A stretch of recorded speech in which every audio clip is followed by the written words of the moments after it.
DFS community, and welcome into the Week 13 edition of one of the most accurate DFS shows in the industry. This is episode number 73 of the Adjusted Line Play Report, where we take a deep dive into the play in the trenches to determine game scripts and player outcomes. This show is presented by Zilla Fantasy Elite. I am your host, Todd Hoffman. You can find myself over on Twitter at Todzilla1337, and you can find Zilla Fantasy Elite over on Twitter at Zilla Fantasy. All right, folks, we have a very, very big slate here. This is actually my first show that I've been doing since my father passed away unexpectedly 2 weekends ago. So, full disclosure, I don't feel like I'm necessarily super up to date on all the particular injuries and all of this going on. I'm recording this Tuesday before Thanksgiving, so you guys have all of this information at your disposal. Certainly could be some injury information that I am, not super aware of going into these games. Just be aware of that. There is a very good reason for the lack of info on some of that injury stuff. The last 2 weekends, football has been one of the last things I've been worrying about.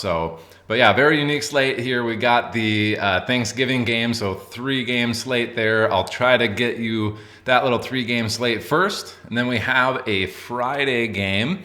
So a Black Friday game between Vegas and Kansas City Chiefs. I'll get into that as if it were more of a Thursday night theory. It's an island game. And then I'm going to get into the main slate. So that's all the Sunday games, early afternoon, and then the Sunday night game, which will also be included because the Sunday night games are included on the main slate over on FanDuel. That Sunday night game, I may try to get a little bit more involved for those of you who play in DraftKings and treat it more as an island game. And then we'll finish up with the Monday night game, and then we'll be out of here. So no teams on bye this week. It's going to be a very, very long episode. And we'll just get into it here on the Thanksgiving Day slate stuff to kick it off. So we're going to treat this as its own little mini slate.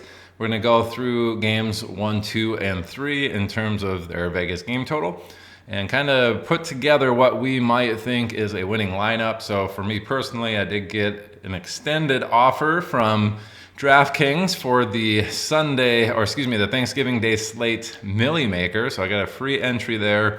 And take this a little bit more seriously because it would be pretty terrific to win that $1 million here. But 3-game slate, very difficult to get a unique lineup in here, and we'll attack it as if we're trying to win $1 million. So with that being said, number 1 game total on the Thanksgiving slate is the early game, Chicago at Detroit. It's a 48.5 Vegas game total, so that's very healthy if you're interested in island games or small field or small tournaments. Not a ton of games in there. 48.5 is a very healthy total in general, so very good here for a 3-game slate. With that 10 Vegas line for Detroit being the favorite, that gives them a 29.25 team implied total. It gives Chicago a 19.25 team implied total. Detroit's total is the best on this Thanksgiving Day slate. Chicago is number 5 out of the 6 teams. Now getting into the Chicago side, offensive pass protection number 32, offensive pass DVOA number 26. They're taking a lot of sacks, and I think that's partly because they have a rookie quarterback there who maybe not playing in rhythm quite that often or quite that well yet. But taking a lot of sacks, that's going to affect this offensive pass protection number. But Detroit, number 24 in the defensive pass rush. So they haven't really been getting home, especially since Aiden Hutchinson left, in terms of getting sacks. Now, I know they've increased their pressure rate and whatnot by blitzing a little bit more often. So actually, since Aiden Hutchinson left, they actually have a better pressure rate, but that's via the blitz. And I couldn't tell you how well Caleb Williams picks up that blitz, but I'm assuming it's not particularly great, but they do get him on the move now. So I think they recognize, hey, use your feet a little bit more. Don't stand in the pocket. Could see him with some additional runs here, but the pass DVOA, Chicago number 26, Detroit number 1 overall. So this is telling me 26 versus 1. This is a red-green matchup. those are the ones that we always want to highlight because either the defense or the offense is going to be very good in this department. In this case, Detroit maybe not generating a lot of pressure on Chicago, but Chicago probably going to be pretty inefficient through the air, despite Detroit giving up. They're going to look green on the fantasy matchup in terms of giving up points to the wide receivers. But this is indicative that maybe that's not going to be such a great matchup here for Chicago in the pass game. So despite them giving up quite a few fantasy points, I think it's because Detroit has been so dominant in their games that they've just been up and forcing these other teams to pass in scenarios, which if they do get a sack is also, going to count for a little bit less in their adjusted sack rate over here. But yeah, not looking good in the pass game. They might find themselves with a little bit extra time to throw the ball, but hasn't been particularly great for Chicago, and Detroit's been super good in that regard. So kind of a fade here for that pass game. On the run blocking side, Detroit's been very good in that department across the entire season. Number 4 in run stopping, number 3 in run DVOA. Chicago 28th in run blocking, 19th in run DVOA. So that's the better of their two phases of the offense. Unfortunately for them, it's also, I think, the better of the two for Detroit. I wouldn't expect DeAndre Swift to have a very good game. Roschon Johnson, probably also a fade in tournaments like this. But so Chicago, despite having time to throw, they're probably not going to be moving the ball down the field very effectively, not being able to run the ball very effectively, not being able to pass the ball very effectively. I would assume Detroit at home going to be able to put the clamps here on Chicago. Detroit on offense, they're number 10 in offensive pass protection, number 10 in pass DVOA. Chicago number 17 in the pass rush, so not necessarily generating sacks at an alarming rate, at least in situations where it's maybe a little bit unexpected. But the pass DVOA, number 10, again, Detroit's is number 10. That's an even up matchup. Usually in those scenarios, I say, hey, studs eat. Chicago, a little bit below average here in the pass rush category. Detroit might have a little bit of time to throw the ball, which is always good for Amon-Ra St. Brown. Regardless, I think this matchup here on the DVOA aspects suggests Amon-Ra St. Brown should have a pretty good game. And then if they're going to have a little bit more time, I would not be shocked to see Jameson Williams with a deep target that does hit and he scores a long touchdown, which always in tournaments is an option. I'm not sure what his price point is on any of the sites for the Thanksgiving slate, but keep that in mind. But the run game aspect is truly where it's at for Detroit. So number 1 in run blocking, number 2 in offensive run DVOA, number 1 and number 2 there for Detroit. Chicago, truly one of the worst defenses against the run this season, 27th in stopping the run, 30th in run DVOA. Based off of Detroit probably putting the clamps on Chicago and being up in this, it looks like that run game is really something that we're going to want to attack. Now, we had David Montgomery leave last week on an injury, so this is one of the injuries I am at least up to snuff with. I don't know how long-term it is. This was a quick turnaround. I don't exactly know what his injury is, but if he does not play, Jahmyr Gibbs is going to be very, very popular in tournaments.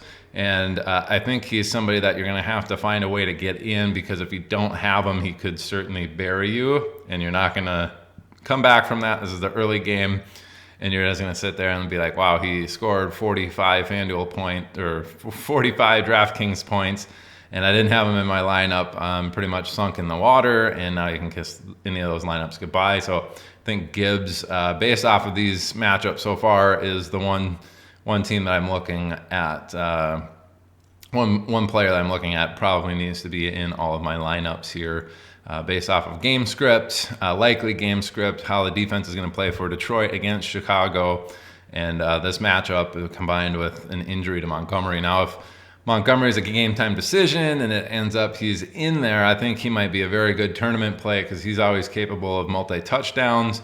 He might not give you 140 yards, but the multi-touchdown game is certainly there. And if he's low rostered in a tournament setting like that, I'm very willing to play him in that setting. All right, the number 2 game on the Thanksgiving slate here is Miami heading into Green Bay. This is a healthy 47 for a Vegas game total.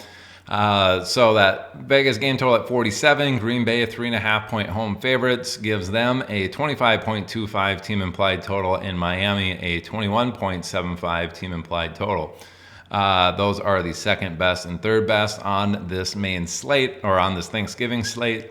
Getting into the Miami side, you're probably going to see a lot of stats about how poor Tua is when the temperature is below 40 degrees.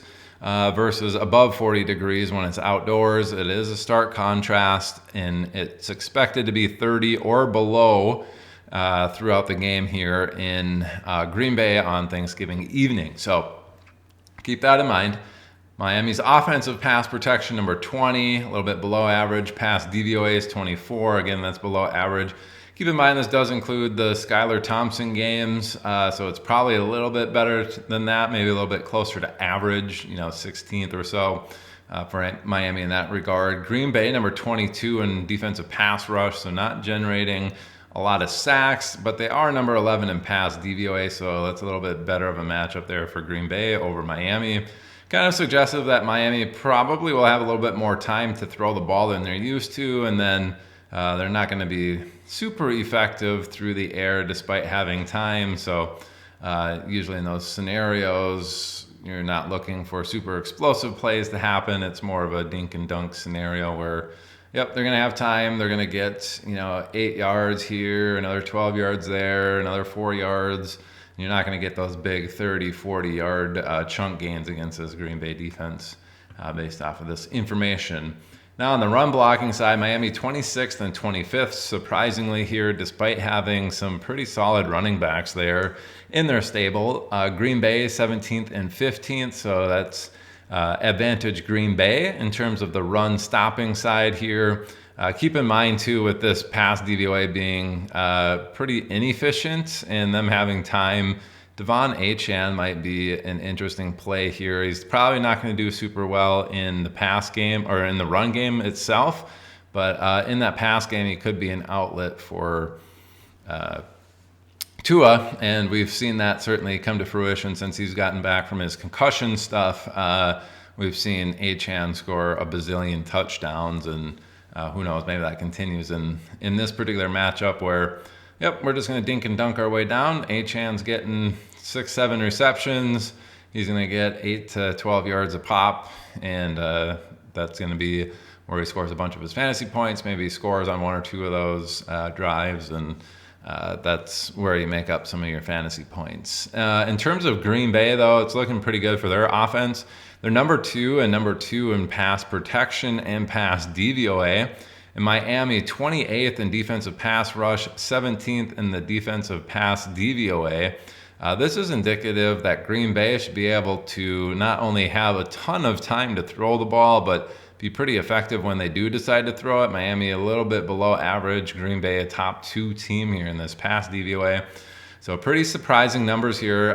Green Bay should really dominate in the air here. So Jordan Love looking like a good option in any of his pass catchers. I think Romeo Doubs went out with, may have been a concussion. I don't know about that, but sounds like he's probably unlikely to have the ability to play on such a quick turnaround here the Thursday night game. So the pass catching options for Green Bay become a little bit juicier there. I think your main options are going to be Jaden Reed and Christian Watson. Christian Watson dropped what would have been about a 60-yard or a 65-yard bomb touchdown against San Francisco this last weekend and didn't end up scoring hardly any fantasy points. So I don't think he's going to be very highly rostered. And if we have one of those Green Bay wide receivers injured, he actually was the one that was the biggest beneficiary, him and Jaden Reed, in terms of route run for wide receivers. And you always have Tucker Kraft as an option here, but plenty of time to throw, which is going to be really good for Christian Watson, especially getting open deep. We could see him with the multi-touchdown game with a few of these deep bombs, which, if you're trying to win a tournament, that sounds like a very good option there. And Jaden Reed, in general, he's kind of like their everything kind of back, or everything kind of wide receiver there. Could also see a bump up in volume. Dontavian Wicks, obviously an option if you're looking for some super dart throws to get really unique. You could be looking at the 4th, 5th basically string wide receiver there, Bo Melton. I think he would have an opportunity for 3 or 4 receptions in this, and if he catches a long one for a touchdown, it's going to get you some money to get some of these other higher end plays this week on this particular slate. Now, the run blocking for Green Bay, also pretty good. Number 8 and number 4, not as good as the pass game, but also both of them are green. For Miami, they're 14th and 26th in stopping the run. So both of those advantage Green Bay. The DVOA heavily advantage for Green Bay. They should be able to move the ball pretty effectively, no matter what the situation is. And then, on the down to down, they should just be gaining positive yardage, at least at a pretty decent clip against Miami. So I expect Green Bay to be able to move the ball pretty effectively. Miami probably going to be struggling to move the ball. If you're looking, I don't know if they don't really have kickers in your DFS lineups, but Miami's kicker this game may get quite a few attempts in this.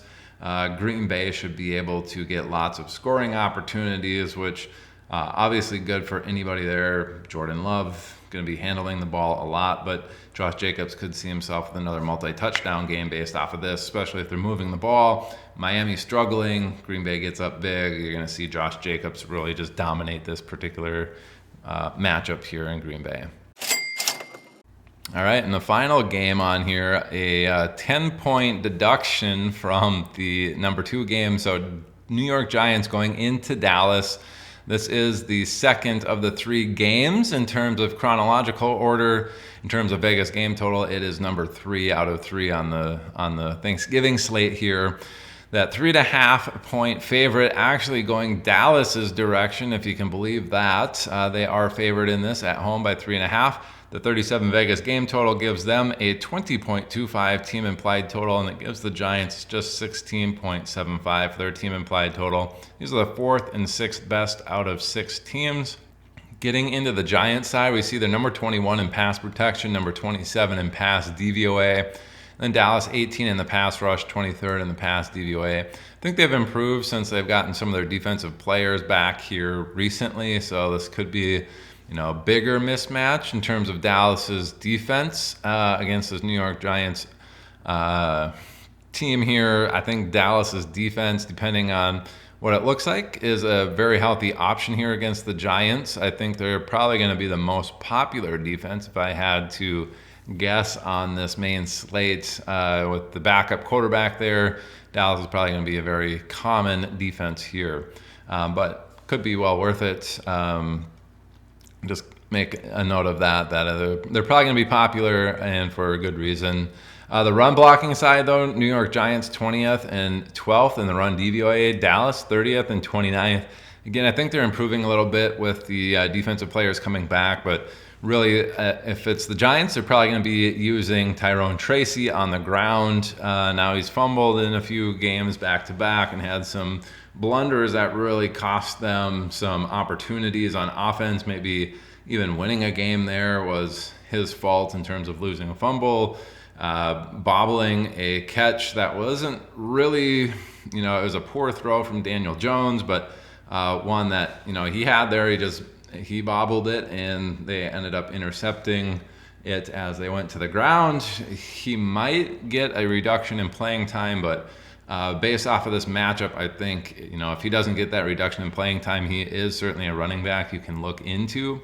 It isn't a bad matchup for him there based off of the adjusted line play report.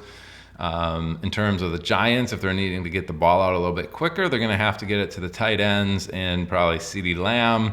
The Giants are going to have to get it out quick, which would be to Theo Johnson, tight end, and the running backs, probably Wan'Dale Robinson as well in that regard. But if you're looking at strictly paper, Malik Neighbors is maybe in a studs eat scenario. He could have a decent game there, but otherwise, Giants probably going to need to get the ball out a little bit quicker, but likely lean on that run game a little bit more, which is going to be the more effective of the 2 ways to move the ball.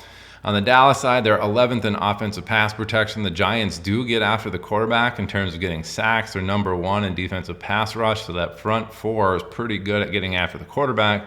Problem is their pass DVOA is really poor, so the back end is not good. Number 29, Dallas 25th. We could see Cooper Rush, even though he's got to get the ball out a little bit quicker, we could see him actually be pretty successful in terms of when he does get the ball out.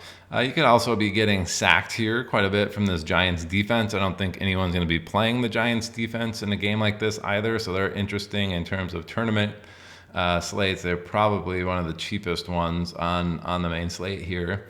And then the run stopping or the run side, Dallas 19th in run blocking, 30th in run DVOA, the Giants 15th and 17th. So fairly even on the run stopping part, slight favor for the Giants, and then a big favor on the DVOA side for the Giants. So I wouldn't expect Dallas to be able to run the ball very well. If they're needing to get the ball out quicker, we could see those dump offs actually go to Zeke. Seems like he's a little bit more involved in the pass game than Rico Dowdle, but Rico Dowdle, kind of their number one running back. Interesting options there. Dallas does play very fast. Number one overall pace of play, number three in neutral situation pace of play. So they should get quite a few plays off. And the Giants, with that pass rush, you might see them be pretty successful and have a little bit more opportunities to generate those sacks and potential strip sacks, turnovers, things like that as the ball is trying to get out a little bit quicker. But yeah, I kind of agree. Run game here, it's just probably going to be a little bit lower scoring. We don't have the quarterbacks in the room, and based off of Dallas and the Giants' defensive pass rush, I think they might be under a little bit of pressure. So I'm a little bit more interested in these two defenses to get somebody from this particular game into a DFS lineup, but not particularly super interested in getting a ton of people from here on the offensive side. But I think Neighbors and Wan'Dale Robinson even, but Tracy is an option here for the Giants. Theo Johnson's an option if you need to get cheap. And then on the Dallas side, if they're trying to get the ball out a little bit quicker, that's when you're going to see the tight end throws. You're going to see CeeDee Lamb get a little bit more involved. You're going to see those dump offs to the running back. So Luke Schoonmaker, if everyone else is injured for the tight ends there in Dallas. Otherwise, if Ferguson's back, I'd be a little bit more interested in him having a pretty decent game in terms of getting the ball out quick. All right, so that's going to do it for the Thanksgiving slate. I think, as I mentioned, maybe these defenses are a little bit sneaky in terms of the tournament setting. I think that's a way to get a little bit unique. Green Bay pass attack, I think, is very interesting. I think this offense in general looks like it's going to be very good. So getting several pieces from Green Bay. Achane is probably the biggest beneficiary here in Miami. It could even be, if they're dinking and dunking, it could be another Jonnu Smith type week. And then Detroit looks like they should be very successful running the ball. Jahmyr Gibbs, absolutely somebody I want. I definitely want a lot of pieces from the Green Bay offense.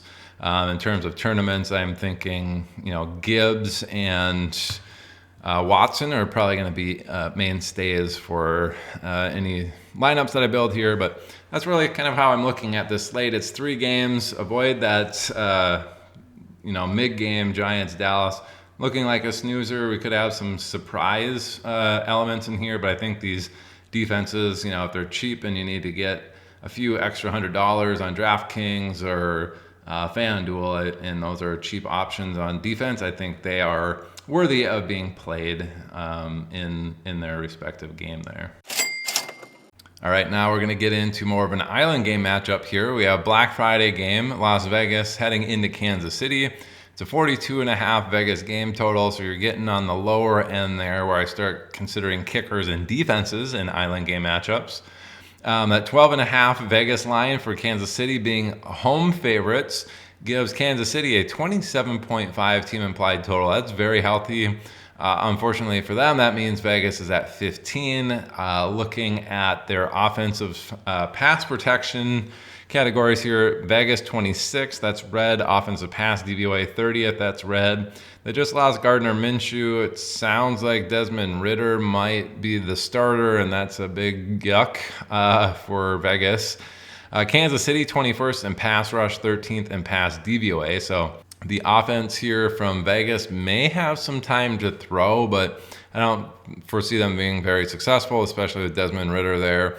Probably going to be an avoid for me, but at some point you're going to need somebody from the Vegas squad, and it doesn't look like the run game is going to be any good. That's where Kansas City's really been thriving this year on defense. Number 5 and number 6, Vegas, second to the worst in both run categories, run blocking and run DVOA. So don't expect anything on the ground. If we have some injuries there in the running back room, we did see Alexander Madison and Zamir White both miss this last week. If that's the case, I actually do like getting somebody from Vegas, a 31-year-old running back. I think Amir Abdullah would actually be in play for a game like this, especially if you think Vegas isn't going to be moving the ball very well, and Desmond Ritter's in the game. It's just going to be gross. For Vegas, you're going to need at least one player, and if those running backs are out, I would prefer that player to be Amir Abdullah. He's going to be very popular if that's the case. And then without that, it's either Bowers or Jacoby Myers on the Vegas side. If you just want a super cheap option so you can ram in as many Kansas City options as you want, I think Turner has been the best bet for wide receivers there. It's probably going to be more of a Kansas City 5, Las Vegas 1 player for your island game matchups here, and trying to get at least one player from each team. I think you're only going to want one from the Vegas side. Kansas City side, they have that 27.5 team implied total. They're 19th in pass protection, 14th in pass DVOA. Otherwise, been pretty ordinary in that. And then this middle of the pack suggests that. Vegas, though, 27th in pass rush, 26th in pass DVOA.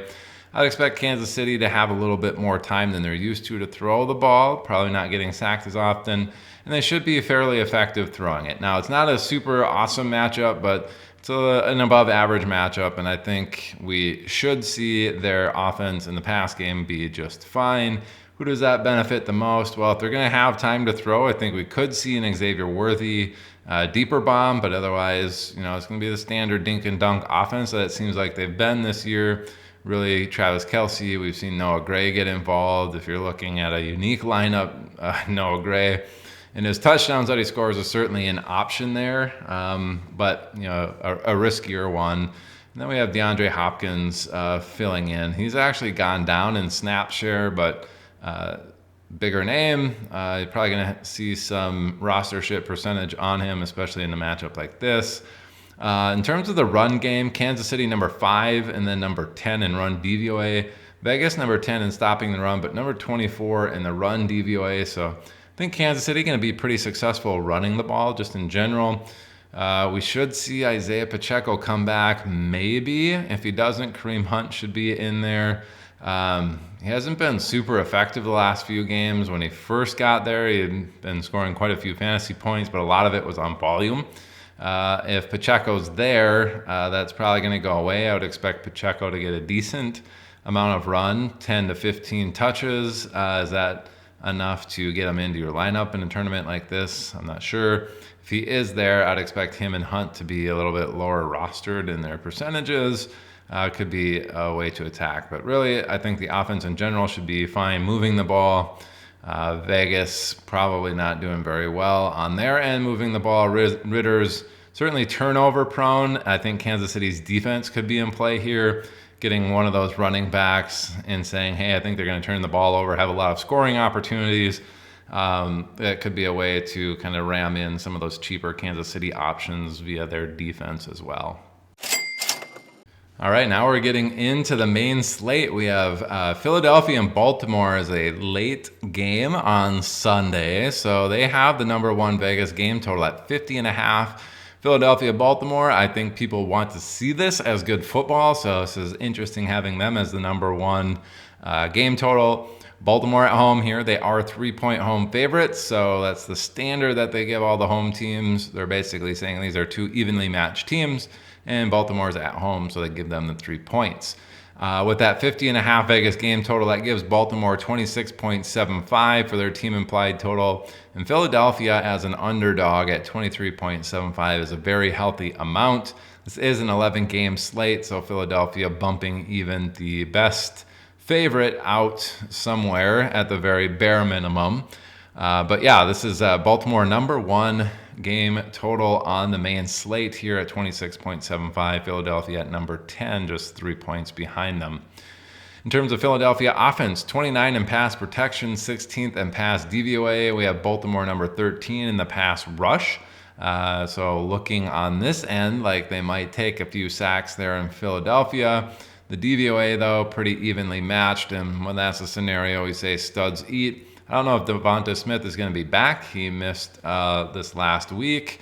If he's not back, A.J. Brown probably going to have a really good game against this Baltimore squad, especially if Baltimore is putting up points. Philadelphia would need to, keep pace there, but Philly's defense is improving. We'll get to that a little bit later, but the pass game really a studs eat type of situation, and A.J. Brown, I think, is that for their team. Now in the run blocking, Philadelphia number 9 in run blocking, number 3 in run DVOA. Baltimore 11th in stopping the run, 8th in defensive run DVOA. Baltimore's run defense has been actually very good this season. And Philadelphia's run game has been very good with Mr. Saquon Barkley putting up a monster week last week. I think this is one of those where it's a pretty good stalemate. I don't think the offensive line or defensive line are going to have the edge in this. It's one of those, you say the studs eat. Saquon Barkley certainly seems like a stud. I think he can overcome this evenly matched defensive and offensive line play. And you're looking at this, both of those options, A.J. Brown and Saquon Barkley, very viable here in this Baltimore game. High scoring according to Vegas.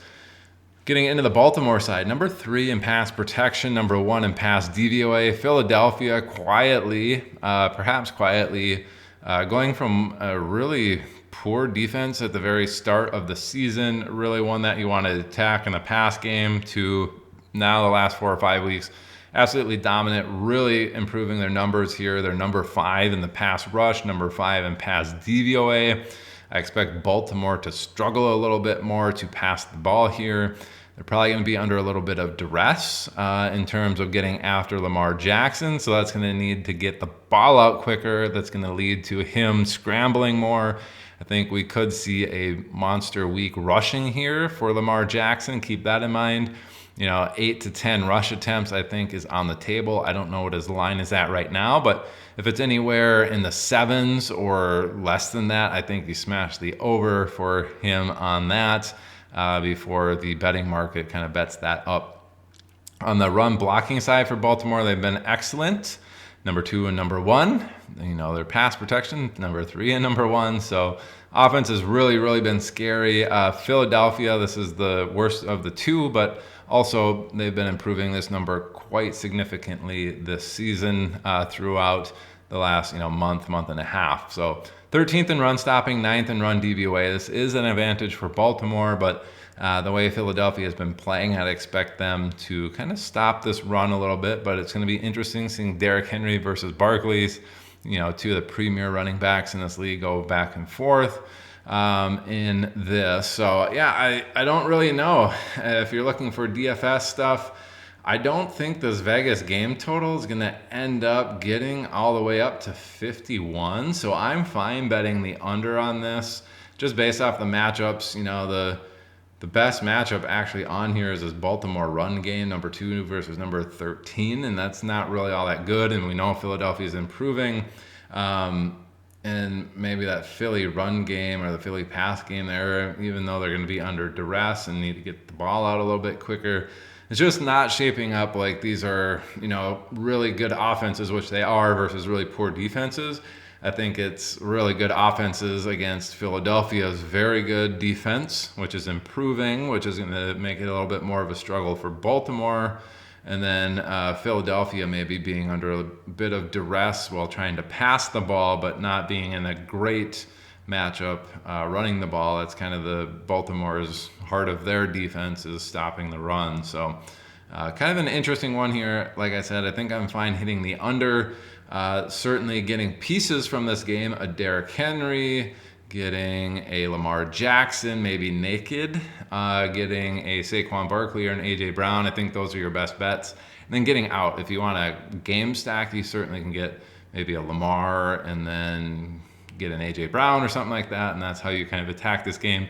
I just don't know if I see it shooting out, and like I said, I'm fine taking the under actually on this game. All right, number 2 game on the slate is also a Sunday late game. So that is the Rams heading into New Orleans. It's a dome game here. We actually have the Rams as 3-point road favorites on a 49 Vegas game total. So another healthy game total here. That 26 points for the Rams is the number 3 best on the slate.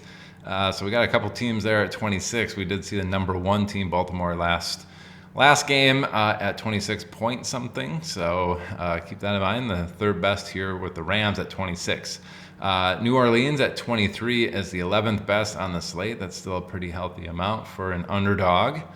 Getting into the Rams side, they're 18th and 13th in those pass categories. New Orleans 23rd and 15th. So based off of this, I'd expect the Rams to have a decent amount of time to throw the ball, or a little bit more than they're perhaps used to. And then pass DVOA is pretty even there. So that's when you say studs eat. I think there's truly Cooper Kupp and Puka Nacua game where they just go absolutely bonkers in this pass game in terms of efficiency. They might not get the volume here because the run game is so lopsided, but I think they're going to be very efficient. I think they're going to have some time to throw the ball. And then, when they catch it, I think those two are pretty good, and we'll see that be a very effective offensive phase for them in this matchup. Now, getting into the run blocking, that's an even better matchup. They're number 15 and number 14. The Rams are in terms of run blocking and run DVOA, so a little bit above average, but the Saints have been brutal in that regards. Number 31 and number 31 in stopping the run. Highly suggestive that the Rams should also be very effective running the ball. This is good for Kyren Williams. And based off of this, I think, the Rams in that pass game, they're going to be better than they've otherwise been. And then the run game should be very effective. I think they're going to be moving the ball up and down the field, changing it up. I think we see a lot of success here from them. And those would be the big 3 options I'm interested in. And I think getting a Matt Stafford in there, we could see him with a monster game potentially this week as well. On the Saints side, 17th in pass protection, the Rams 15th in pass rush, and then New Orleans pass DVOA 23rd on offense, Rams 22nd. Now the Rams are improving in this regard. They are very good in terms of pressure, getting after the quarterback, getting sacks. Their defensive pass rush is at number 15, so maybe they're getting sacks in scenarios where you'd expect it, but they are getting after the quarterback. All of their 4 defensive fronts are all rookies or second-year players. So a fun team that's starting to gel. I think they're similar to Philadelphia, where they're kind of gaining steam here as the season goes on and getting better than some of these numbers suggest. Now, on the New Orleans run side, they're 14th in run blocking, Rams 20th in stopping the run, and then run DVOA number 8, Rams 23rd. That's a red-green matchup. Fully expect the run game to dominate here for the New Orleans Saints. Very good for Alvin Kamara, especially if they're going to be under pressure. They're going to need to get that ball out a little bit quicker.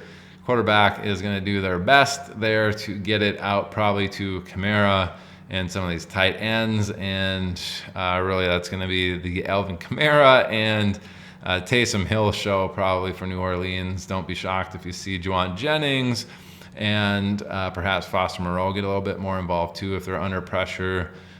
Those really are the only people I would be interested in going forward here for New Orleans. Taysom Hill and Alvin Kamara. And then Rams seem to be somebody that's going to be a very good offense here. So 49 points, I don't think that's out of the ordinary. Rams could certainly beat that 26 points. I think the Saints could do their job running the ball. Rams do play very quick, which is good for them. Saints actually close to top 10 here, so 11th in overall, 9th in neutral situation.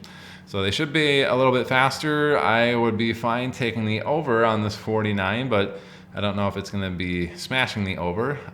Could be Rams 30 and New Orleans 20, 21, something like that. Barely crossing the 49, but I think they do hit the over here. All right, number 3 game on the slate. Early game here, Chargers heading into Atlanta, and they are 2-point road favorites on a 47.5 Vegas game total, so a pretty decent total there. for the number 3 game on the slate. With the 2-point road favorite, that gives the Chargers a 24.75 team implied total, 7th best on the slate. And the underdog at 22.75 is Atlanta, 12th best. So we've seen 10th, 11th, and 12th now on these underdogs. So underdog scoring pretty well in this 11-game slate. I was a little bit shocked to see the Vegas game total this high in terms of, I think the Chargers have a pretty good defense here, but yeah, let's go look at that. That was my first inclination. It's like, 47.5, that's pretty high. I was expecting it more around 45, but the Chargers here, they're 27th in offensive pass protection, number 8 in pass DVOA, so they've been very efficient throwing the ball. Atlanta, 32nd in the defensive pass rush, 28th in the pass DVOA. So I expect the Chargers to have plenty of time to throw the ball in this particular matchup. And they're probably going to be really effective. So if they got time to throw, I think that's going to favor Ladd McConkey the most. We actually might see Palmer with a little bit better game here. He's more of their deep threat option. We do get Quentin Johnston with some of that look too, but I think he's more of their yak guy. And we do see McConkey kind of the jack of all trades, mid-range to short level stuff. Really, Quentin Johnston seems to be getting open on a lot of busted plays, which, could be the design of the offense. And Atlanta struggling here, obviously on defense, he could be involved. I really think it favors Ladd McConkey the most, and we could see a surprise game here from Palmer in the pass game in this particular matchup. Disley may be one that you want to avoid if they got some time to throw in this. He might not be the main target when there's time to throw. Now, in terms of the run blocking, Chargers number 29, and run blocking number 12 and run DVOA. Atlanta kind of mirroring them. 24th in run stopping, so a little bit above average for their defense there. And then 19th in run DVOA, which is a little bit below average in terms of matchup. So 5 better in run stopping, 7 worse there in run DVOA for Atlanta's defense. Kind of an even up matchup, but it sounds like Dobbins might not be coming back for this particular game. If that's the case, going to be the Gus Edwards and rookie Kamani Vidal show. I'd be a little bit more interested maybe in Vidal, depending on what Atlanta looks like here in terms of getting some volume there. But yeah, we'll see Gus Edwards and Kamani Vidal certainly become interesting plays if the Chargers are going to be moving the ball via the air and having some opportunities to score. But I think that pass game is going to be pretty effective, and they might be scoring from deep and not giving their running backs an opportunity to score those short touchdowns. On the Atlanta side, number 16 in pass protection, number 12 in pass DVOA. Unfortunately for them, Chargers are a little bit better at number 7 across the board, so I'd expect a little bit less time for Atlanta to throw the ball in this particular matchup, meaning they're going to have to get it out a little bit quicker. Probably going to end up getting some dump offs. I think Mooney gets some of these bubble screens sent his way. Probably what it really means is Bijan Robinson getting 6 to 8 targets in this particular matchup, especially if the Chargers are putting up points. I think Bijan gets a little bit more involved in the pass game. I'm not sure. McLeod probably more of their underneath guy more than anyone else there for the Chargers, so we could see him with an all right 5 or 6 targets in this if the Chargers are up and leading in this particular matchup. On the run blocking side, Chargers haven't been as good, 28th and 20 in the defensive categories, Atlanta 12th and number 7. So those are big time options for Atlanta's offense. We already heard Bijan Robinson probably getting involved in the pass game. This run game looks to be like their best bet of controlling the game and moving the ball. So fully expect Bijan Robinson and probably Tyler Algier as well to have pretty healthy yards per carry, yards per tote in this particular matchup. So those are the two guys that I'm probably a little bit more interested from the Atlanta side. Atlanta does play pretty quick, number 6 in the pace. The Chargers super slow, 28th and 30th, which could keep the game a little bit closer here for Atlanta and allow them to run the ball a little bit more, perhaps. But yeah, 47.5 Vegas game total. The run game for Atlanta, Chargers pass game looks to be very effective in that run game. I would say it probably struggles a little bit against this Atlanta team, and they're going to find themselves passing the ball a little bit more. So good for Justin Herbert. I think McConkey could have a big game. We could see Josh Palmer with a big game, and then attacking that Atlanta run side. All right, number 4 game on the slate, still at 47 here. We have Pittsburgh heading into Cincinnati. Cincinnati actually 3-point home favorite, so they're saying very evenly matched teams to give Cincinnati that 3-point home bump, and the line hasn't moved from there. With that 47 Vegas game total, that says Cincinnati, you are implied to score 25 points. And guess what? That's the 5th best on this main slate. Pittsburgh at 22 points, you are the 14th best team implied total on the week out of 22 teams.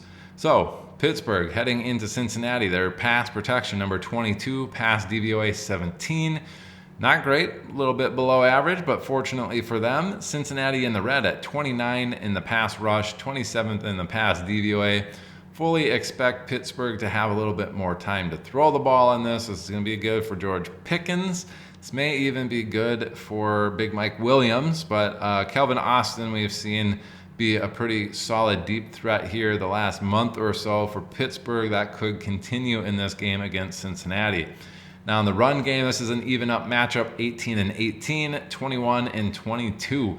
So about as even as you can get, and really what that means is studs eat. I don't think Pittsburgh necessarily has any studs. If I was gonna say, to be honest, I think Jaylen Warren actually has a little bit more talent than Najee Harris in that backfield.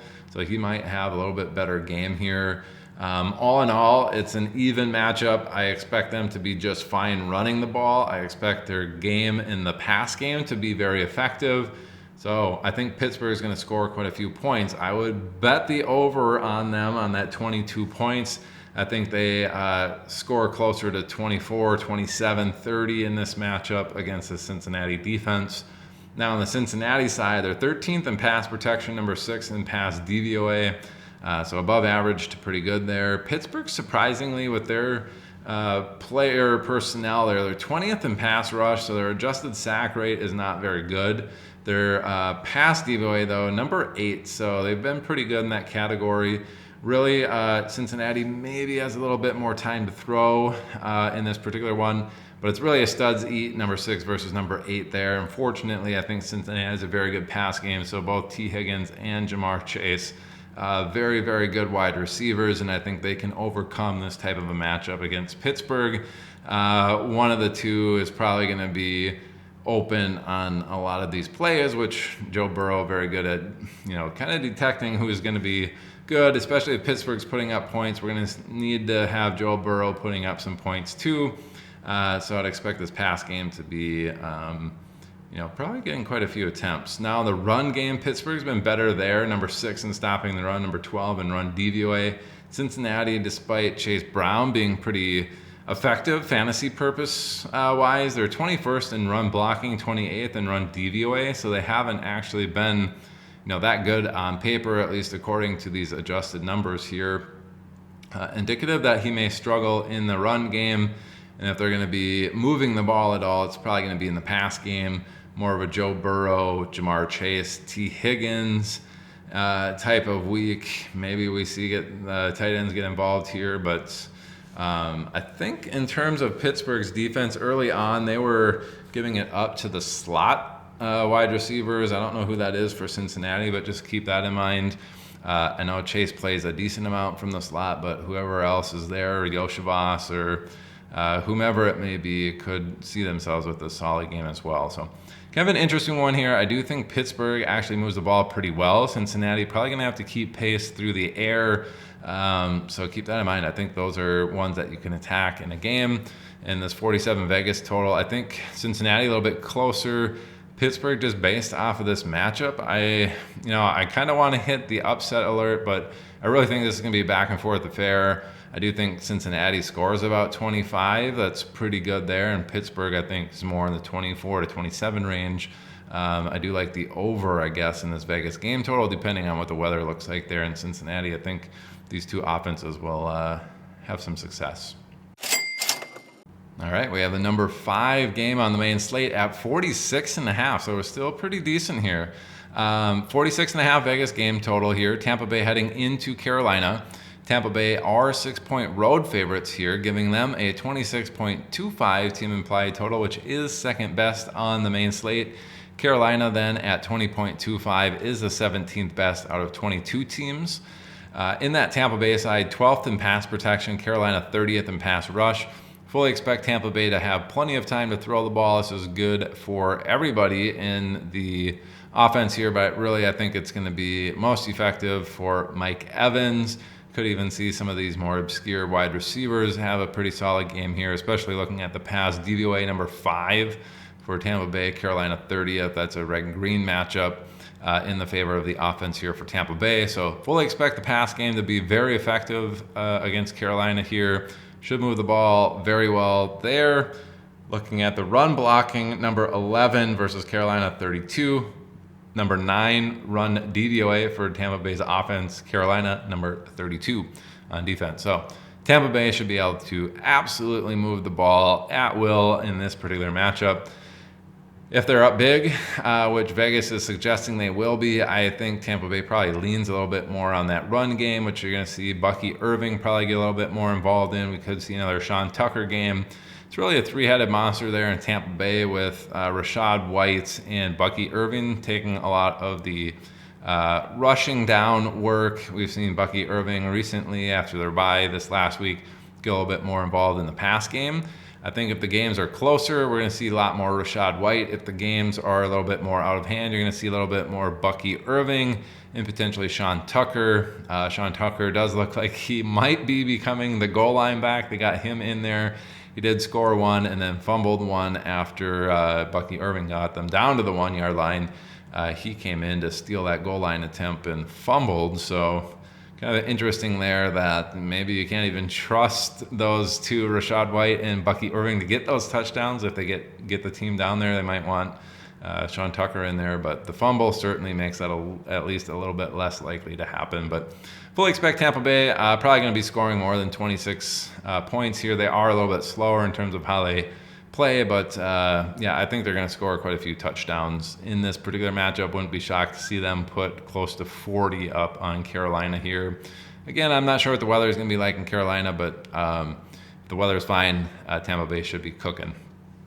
Carolina side, number 5 in offensive pass protection. So they're not actually taking that many sacks. This was actually a brutal part of their game for the first few weeks when Bryce Young was in there. We've seen that improve quite a bit over the last few weeks. Tampa Bay, number 8 in the pass rush. So despite not taking sacks, Carolina might be a little bit under pressure in this. The the DVOA here on defense for Tampa Bay, 21, Carolina 31st in the pass DVOA. So that's slightly in the favor of Tampa Bay's defense, but maybe Carolina finds the pass game a little bit more favorable to them in this particular matchup this week, just because Tampa Bay, they're sitting at 21. They might need to get the ball out a little bit quicker, so Adam Thielen maybe gets a little bit more involved. We see maybe Leggett get some more underneath stuff. Jalen Coker, if he's back, maybe utilized as another more underneath to intermediate route runner to get the ball out a little bit quicker. The run game, Tampa Bay, kind of good there. They're 12th in stopping the run, 10th in run DVOA. Got Vita Vea there, who's very good in the run game, just a monster. But Carolina, number 4 in run blocking, so gaining some positive yards at all times. And then the run DVOA, number 17 for Carolina. A little bit of a disadvantage there against Tampa Bay's number 10 run DVOA. But Chuba Hubbard basically still running the show here despite their rookie running back coming back from injury last week. I think he only got a couple of snaps, like 5% of snaps there for Carolina's offense, which is really, really low. I would expect that to probably continue, especially in a game where they're losing. I think we see Hubbard kind of take over that as they try to come back from Tampa Bay putting up a bunch of points. Could see maybe, I don't know, are we going to see Bryce Young with another solid game? It's not going to be in a DFS lineup, but I wouldn't be shocked to see him with 250, 270 yards and a touchdown or two in this matchup as they're trying to come back against this Tampa Bay defense. All right, number 6 game on the slate, an interesting one here. They are at a 45 Vegas game total, so that's pretty healthy, I think, for the 6th ranked game on the slate. Mid-40s there, but Minnesota 3.5-point home favorites on that 45 Vegas game total gives them a team implied total of 24.25, which is the 8th best on the main slate. Arizona at 20.75 on their team implied total, 16th best on this main slate out of 22. Arizona, pass protection number 6, pass DVOA number 9. Very effective in that regard, green and green. Unfortunately for them, Minnesota number 10 in defensive pass rush, number 2 in defensive pass DVOA. So on paper, this looks like, hey, Arizona might struggle a little bit more than they're used to in the pass game. The weird thing about Minnesota's defense here, I think that front four is very good at getting after the quarterback. They do disguise a lot of stuff. They get sacks and kind of pressure in that particular regard. I feel like the defensive pass DVOA at number 2 is a little fraudulent. I think they're very good in the situations in general, but then when a team gets behind and you expect them to give up a little bit more, Minnesota does give it up, on an average amount. So that's why we see their defensive pass DVOA at number 2, generating those sacks, maybe a few turnovers, but really, we've seen a lot of the pass game against this Minnesota secondary be very, very successful. So it's one of those situations where these numbers look really good. They're green, but when you go look at the fantasy matchup, it's also green, saying, hey, the quarterbacks do well, the wide receivers do well against this team, and they score fantasy points. I think it's because Minnesota gets up, and then however that defense works, or Brian Flores is doing it, that team ends up getting a lot of garbage time production in situations where they're obviously passing. In those scenarios, maybe 12 yards is the average on a pass attempt, and Minnesota is giving up, 11 or 10 or something, which doesn't look good in general, but it's better than, a lot of people are giving up in those same scenarios where, they're a little bit above average, but they're still giving up a chunk gain in those scenarios, if that makes sense. So fantasy purposes, I think Arizona can still get there. On paper, it looks like they might struggle a little bit at first, and then we'll see what happens in the fourth quarter when that Minnesota defense seems to be giving up a lot of action. On the run blocking side, Arizona number 10, and then number 16 in run DVOA. This is unfortunately for them, where Minnesota's actually been really good. Very stingy on defense, number 1 in run DVOA, number 8 in stopping the run in general.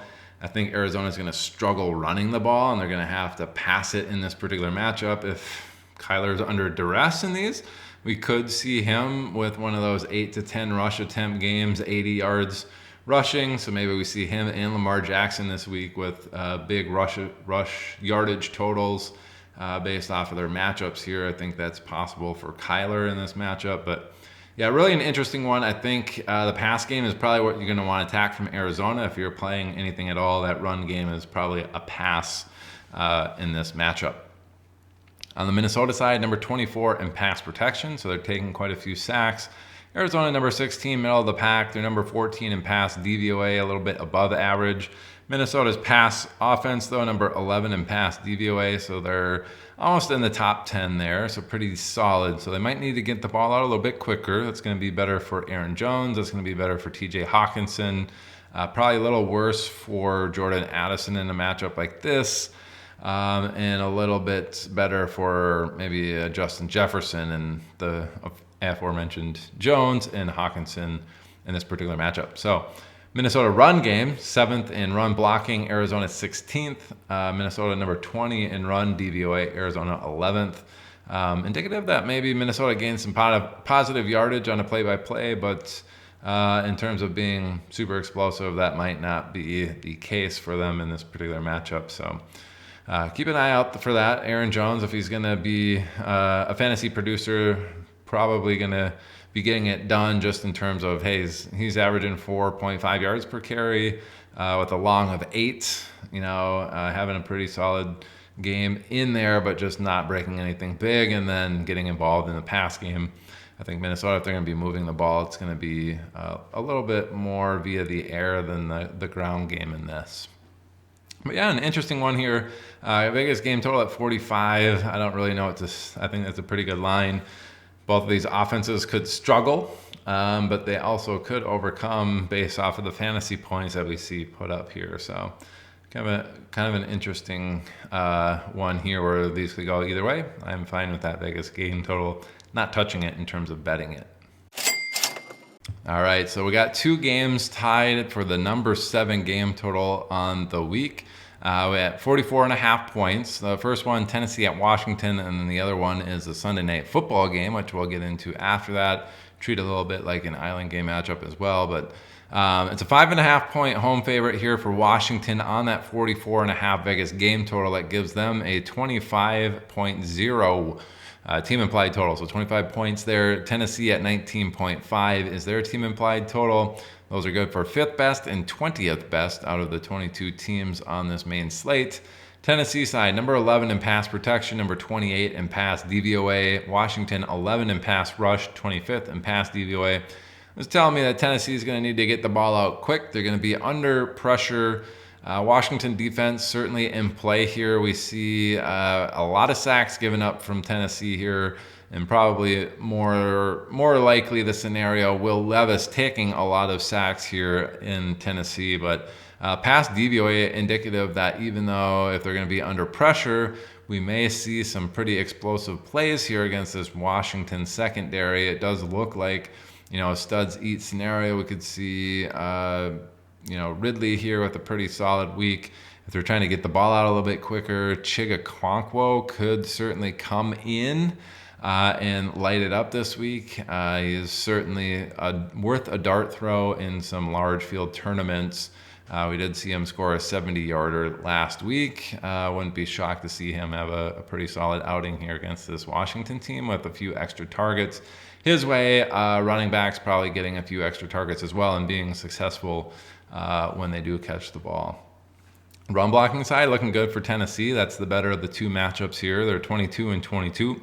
So almost in the red actually in the run game. But for Washington, they're 29th and 28th in stopping the run. So the better of the two matchups certainly for Tennessee's offense is in the run game. I'd expect the pass game to also be, maybe a little bit effective despite being under pressure. I think Tennessee can move the ball in this, especially with that run game being the way it is. So keep that in mind. Pollard probably in play as an option here against Washington. Now on the Washington side, number 15 in pass protection, Tennessee 14th, pretty even there. Washington number 4 in pass DVOA, Tennessee 16th. Indicative that, hey, standard day at the office in terms of having time for Jaden Daniels, nothing to write home about there, but they should be pretty effective when passing their number 4 versus a middle of the pack Tennessee defense. So I'd expect them to be okay passing the ball. It's probably the best for Terry McLaurin. Could probably see Zach Ertz with some decent stuff. But really, I think it's more McLaurin and Noah Brown week here in that pass game against Tennessee. Now in the run game, that's where Tennessee's bread and butter is on defense. They're number 1 and number 5 in stopping the run. Washington 17 in run blocking, number 6 in run DVOA. Kind of a scenario where studs eat. I don't think Washington has studs on their run game at this point. Eckler, he is out on concussion. He might not be back for this game. We did see Brian Robinson leave in that game last week as well. So they could be out their two top running backs. Could be looking at a McNichols and maybe a Chris Rodriguez if they pull him back. They did cut him this last week, but if they pull him back, those could be the two top backs. Going against a tough Tennessee defense, no thanks. If Washington's going to move the ball, it's going to be in the pass game. If Tennessee is moving the ball, it's going to be a little bit better on the ground. They do play slow. Washington plays fast. Could be a back and forth affair here, but yeah, I don't know. Interesting game. I think you're going to want to attack the Washington pass game. Probably that Tennessee run game is an option, and then we'll probably see Ridley, maybe Okonkwo as a dart throw in DFS for this Tennessee squad. All right, and then we have the Sunday night football game. San Francisco heading into Buffalo at 44.5. Vegas game total, again, 7th best on the slate. Buffalo 7-point home favorites, giving them a 25.75 team implied total. That's 4th best on the main slate. San Francisco at 18.75 actually is the stone minimum in terms of team totals this week. So they are the worst at 18.75. We've seen them really plummet here without Brock Purdy, and they hadn't been playing all that well as a team, even with Brock Purdy on the squad. So, not looking good for San Francisco heading into Buffalo here. In terms of offense, San Francisco, number 8 and number 7 in those pass categories. Buffalo, 19 in the pass rush, 9 in the pass DVOA. Good news for San Francisco, even if they don't have Purdy, they should have a little bit more time to throw the ball in this. Maybe taking a little bit less sacks, a little bit more opportunities for somebody to get open and get the ball out to them.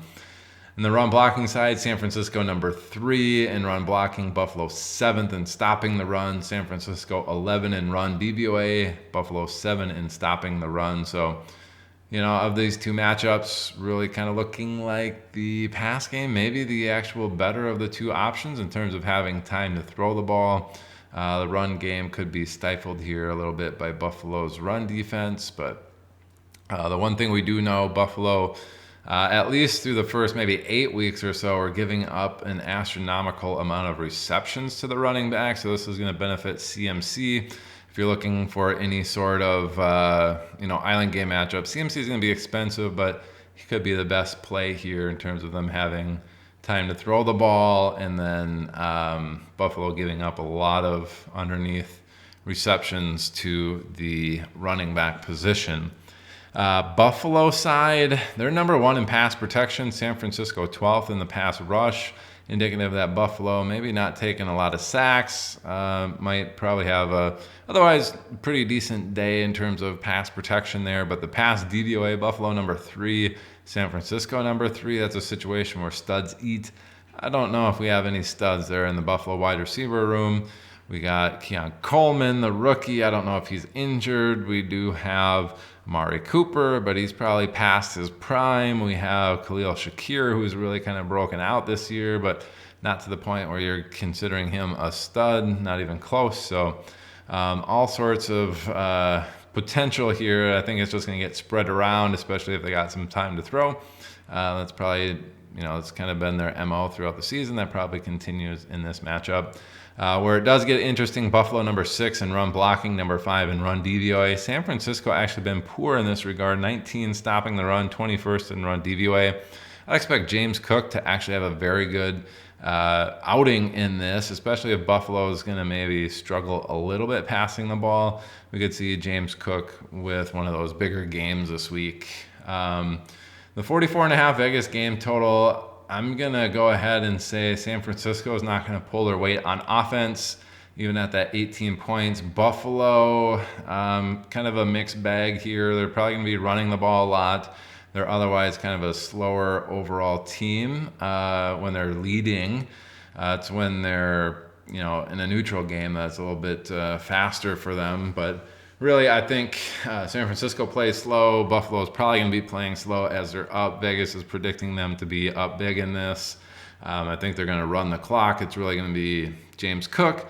Maybe you get the San Francisco kicker in this particular matchup, get a few off pieces from Buffalo's offense, and CMC, a kicker, Cook, and then, a few cheaper options maybe from Buffalo, and go from there.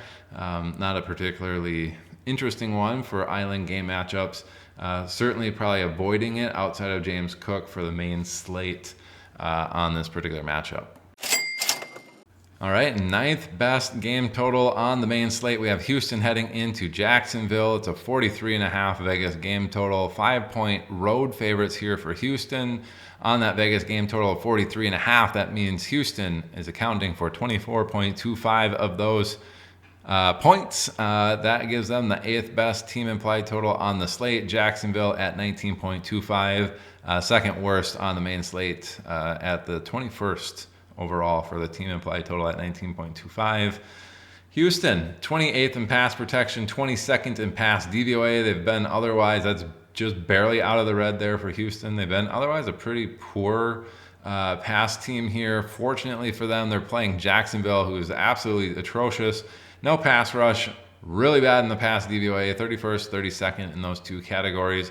Fully expect Houston to have time to throw the ball, certainly a lot more than they're used to.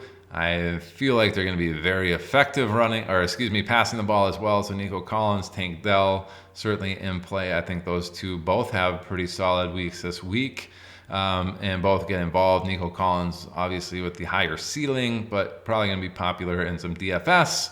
The run blocking side, Houston 25th, 26th.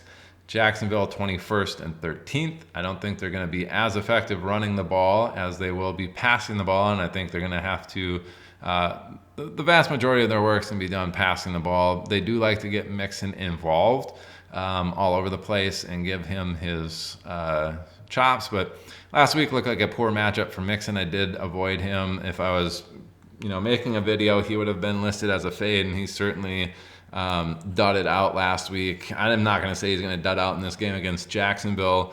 I just, if he's got 3 touchdowns in this, it's because the pass game is doing a lot of the heavy lifting, and we probably don't see him blasting out a lot of 50 or 60-yard runs or busting out 40-yard touchdown runs in this particular matchup. I think the pass game is going to be how they move it. If he does score a bunch of touchdowns, it's going to be inside the 15, where maybe he breaks something loose within the 15-yard line, break a few tackles and get in, or some goal line rush opportunities based off the offense just moving the ball a little bit better in general. Now on the Jacksonville side, we could potentially get Trevor Lawrence back in this game.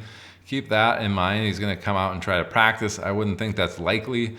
It's not like he was supposed to be out for the season, so I don't know if he really has a realistic shot of even playing in this, but it does not look like a good matchup across the board for Jacksonville. They're right around average across the board, 14th, 18th, 16th, and 18th for pass protection, pass DVOA, run blocking, run DVOA. Again, 14, 18, 16, and 18. Houston, unfortunately for them, number 3, number 4, number 3, number 2. So top 5, actually top 4 in every single category. Top 3 in 3 of those 4 categories. So they've been really good here. Houston's defense should absolutely dominate. They're probably expensive, and they're going to be for a good reason in the tournaments. It does look like they should dominate this. Jacksonville likely going to struggle to get to 19 points, even if they have Trevor Lawrence. Houston doesn't look particularly great, on this offense. They should be able to produce against Jacksonville, but it's not like they're red-green matchups there. They're just going to be a little bit better than they have been this season. I'm probably fine taking the under here. I think Jacksonville severely under the 19, so you can take that. If you can bet the game totals, Jacksonville under 19 points or 19 or less is, I think, easily betting money there. Then Houston, I wouldn't be shocked to see them score less unless we get some Nico Collins big boom, 30 to 70 yard receptions here. They could overcome this 24-point total. In general, I'm going to say this Vegas game total does not hit 44 points. I think you're fine betting the under in here just because Jacksonville is going to underwhelm, and I don't think Houston can necessarily make up the lack of offensive firepower here for Jacksonville. I guess if I'm going to suggest anybody from Jacksonville in this game, they're probably going to need to get the ball out quick. They're probably going to be trailing in this, so they're probably going to be passing the ball. It's going to be some dump offs to Travis Etienne and the running backs, and you're probably going to see Evan Ingram get more involved. I don't think this is a good game for Brian Thomas Jr. in terms of being able to get open deep or do any of that work. So really looking at Evan Ingram as pretty much the only player from Jacksonville I'd be interested in playing this week. All right, number 10 game out of the 11 games on the main slate. Indianapolis heading into New England. 42.5 Vegas game total. Again, 10th best on the main slate. Indy 3-point road favorites here, giving them a team implied total of 22.75 points. 12th best on the main slate out of the 22 teams. New England at 19.75 points is the 18th best out of the 22 teams. Indianapolis 9 in pass protection, 19th in pass DVOA, so not particularly great. The pass protection is good there, so not taking a lot of sacks. But New England, number 25 in pass rush, 31st in pass DVOA. Indianapolis should have time to throw here, not taking sacks, and Indianapolis should actually be pretty good in the pass DVOA here. This could be one of those Anthony Richardson games, depending on the weather, where you see him with 3 or 4 really long bombs over 50 yards, over 40-yard pass completion leagues. He's probably going to be a very, very viable option this week in ones like that. Wouldn't be shocked to see him come out with 250 to 300 yards based off of this info in terms of, cranking that ball out and getting some deep shots here. The run blocking for Indianapolis, stone worst at 32. Fortunately for them, New England is 25th in stopping the run, so red-red matchup there. Indianapolis middle of the pack in run DVOA at 15, New England 27. Keep in mind, run DVOA does include the quarterbacks here, so maybe the running backs are a little bit worse. But yeah, it looks like the run game could be okay. Pass game should be very explosive here and have time. I expect Indianapolis to be able to put up some points on New England here, which could be the only pitfall for having a ceiling game from Anthony Richardson in a matchup like this. Jonathan Taylor probably fine to trot out there in a lineup or two for DFS. On the New England side, they're 25th and 29th in the pass categories. Fortunately for them, Indianapolis 26th and 18th, so they should have some time to throw the ball. Indianapolis a little bit below average there in pass DVOA. Nothing to write home about there, but more interested just in the fact that New England should have some time to throw. They haven't been super effective. Indianapolis's defense is beatable, so Kayshon Boutte. Who else do we have there that could get involved? Hunter Henry, but a little less likely if they're not under duress. So I think Pop Douglas, Kayshon Boutte get a little bit more involved. Maybe see Jalen Polk get open with a little bit more time there to throw the ball.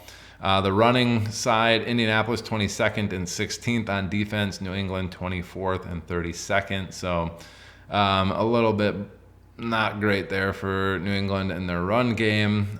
Indianapolis looking like they should take this. I think the 3-point road favorites looking good here. Their offense should be okay. Their defense should otherwise be a little bit better than the offense here from New England. Unfortunate for New England, not looking like particularly great fantasy output here for them, and accordingly they have a really low game total. And last but maybe not least, we have all sorts of offensive weapons galore in this, but they are the number 11 dead last ranked game total on the main slate at 41.5. It is a 2-point road favorite here for the Seattle Seahawks going into East Rutherford, New Jersey to take on the Jets. The 21.75 team implied total for Seattle is 15th best out of 22. Giants at 19.75, tied for 18th there.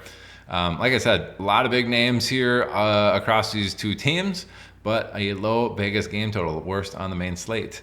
Seattle 23rd in offensive pass protection, 15th in pass DVOA. Jets 4th in pass rush, 20th in pass DVOA. So been able to generate some sacks here for the Jets. I think that continues here against Seattle. I think they can generate some sacks here. But Seattle, a little bit slight favor there in the DVOA category against the pass. Jets have been absolutely terrible in that regard. Ever since they fired Robert Saleh, really one of the worst EPA teams against the pass. So Seattle, that's their bread and butter. They pass a lot. We've seen Jackson Smith and Jigba the last few weeks really take off. Could be more of the same here along with DK Metcalf. I wouldn't be shocked to see Tyler Lockett get involved in a matchup like this either. And then the run game, New York Jets have been brutal in this. 23rd and 25th in the run DVOA. People have been able to run all over them. Seattle actually red across the board here too, 30th and 23rd. But I think this is a scenario, it's bad against bad, and usually when that happens for the offense, they're a little bit better than they otherwise have been on the season, and I think that continues. So I think Seattle should be okay, needing to get the ball out quick. That's going to favor Jackson Smith and Jigba. It's going to favor tight ends and dump offs to the running back, so don't be surprised if you see Zach Charbonnet and Kenneth Walker get, maybe a combined 8 to 10 targets in this particular matchup, but be also very effective on the ground. Kenneth Walker and Jackson Smith and Jigba, probably my favorite options here for Seattle based off of this matchup. And then on the Jets side, 7th in offensive pass protection, 9th in the pass rush. They are 21st in pass DVOA. Seattle 12th in the pass DVOA there. I wouldn't expect anything, standard day at the office in terms of pass protection, not taking sacks, but the Jets a little bit behind the ball there in terms of pass DVOA. I think Seattle can perform all right in this category. We do have, Garrett Wilson and Devontae Adams there. Unfortunately, they have not been clicking on offense. I don't know what the deal is there, but the 21 on the pass DVOA kind of sums it up in terms of how well they've been playing there despite the talent. On the run blocking side, though, Jets 23rd and 24th. They have not been good in that particular category, but Seattle number 26 in stopping the run, 14th in run DVOA. Maybe on a play-by-play basis, they're getting 3-4 yards. The DVOA, though, indicative that maybe they're not going to be as explosive in the run game as they could otherwise be if Seattle was, not 10 points or 10 ranks above them in that particular category. But in general, I mean, we kind of say pay attention to the outlier defenses. Seattle not an outlier defense there, so they are probably beatable by somebody like Breece Hall there, but yeah, just not looking great overall for the Jets. They're kind of behind the ball in the DVOA aspect, and then the run blocking and the pass protection look like they're about even matchups there, so nothing to write home about. Just looks like Jets probably struggle again against the Seattle defense. And, DFS purposes, low-scoring game. I'm not interested in hardly any of these players, despite all of the big names there. Also, wouldn't be shocked to see one or two of those players pop off for a big game in this matchup just because they are talented, but wouldn't predict it based off of the adjusted line play report here. All right, folks, and we have hit the last game here, Monday Night Football. Cleveland heading into Denver in probably the ugliest color scheme matchup of the week. Cleveland in Denver here. It's a 42 Vegas game total. And typically when I'm looking at that for island game matchups, I am saying, okay, doesn't look great for the offenses. I start looking into kickers and defenses in those top 6 fantasy point scoring lineups. 5.5 point home favorites for Denver over Cleveland here. That gives them a 23.75 team implied total, and Cleveland down there at just 18.25. Cleveland red across the board on offense, 30th, 32nd, 27th, 29th. Denver green across the board on defense, 2nd, 6th, 9th, and 4th. Really what this is telling you, Cleveland going to need to get the ball out quick on defense. They're probably going to get sacked a lot. They're not going to be very effective passing the ball. They're not going to be very effective running the ball. It's looking brutal in that regards. If you're going to get anybody from Cleveland, it's going to be somebody who's going to take a lot of underneath pass attempts. That could even be Jerome Ford in the pass game. That could be Elijah Moore, Jerry Jeudy, guys like that, or the kicker from Cleveland. If you think he gets 2 opportunities and knocks home a few 40-yarders or a 40 and a 50-yarder for 9 points, that might be the guy that you want from Cleveland in this particular matchup because it does look brutal for them. They basically, off of this, should score way less than 18 points. Wouldn't be shocked to see them at 10 to 13 maximum. Denver side, they're 4th in pass protection. Cleveland been good in the pass rush at number 6. So despite Denver not taking sacks, they're probably going to be under a little bit of pressure in this. So keep a watch out for Bo Nix. He could be taking off on a lot of scrambles in this particular matchup. The DVOA matchup in the pass game, Denver 20th, Cleveland red at 24. So maybe Denver is a little bit more effective than they otherwise have been so far this season in the pass game against this Cleveland. Despite needing to get the ball out quick, they could be a little bit more successful than they're used to. And then the run blocking, it's not great here for Denver. So 13 versus number 2 for Cleveland. And then run DVOA for Cleveland, 18. Denver 27th in the run DVOA. What this is telling me is both offenses, Cleveland for sure is struggling. Denver, the only really positive matchup here is the pass DVOA, and they're probably going to be under pressure a little bit. Vegas game total at 42. I say smash the under. I don't think there's going to be a lot of points scored in this.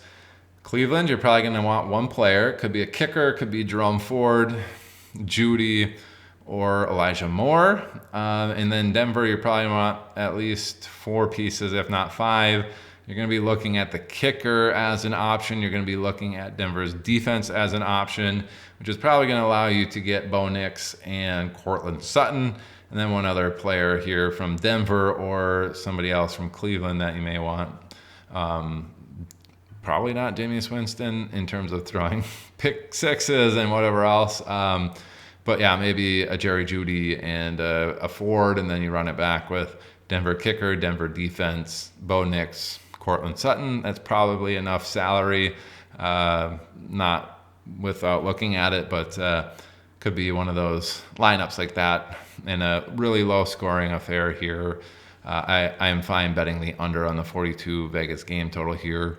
Again, a lot of things can change between now and Monday night. It is only Tuesday night here, but getting all of this stuff out for you. I still got some family things to take care of with the passing of my dad. Obviously, it is Thanksgiving weekend as well, and I wish all of you a happy Thanksgiving. If there's one thing I can suggest, life could be fleeting. Go have that Thanksgiving dinner and everything. Enjoy the holidays with your family. Let them know what they mean to you. You never know when they may no longer be there, and that's a tough pill to swallow when it's unexpected. I'll tell you that. So do what you can to let your loved ones know that you care about them and you appreciate them. Certainly take the time to take that in and appreciate it yourself.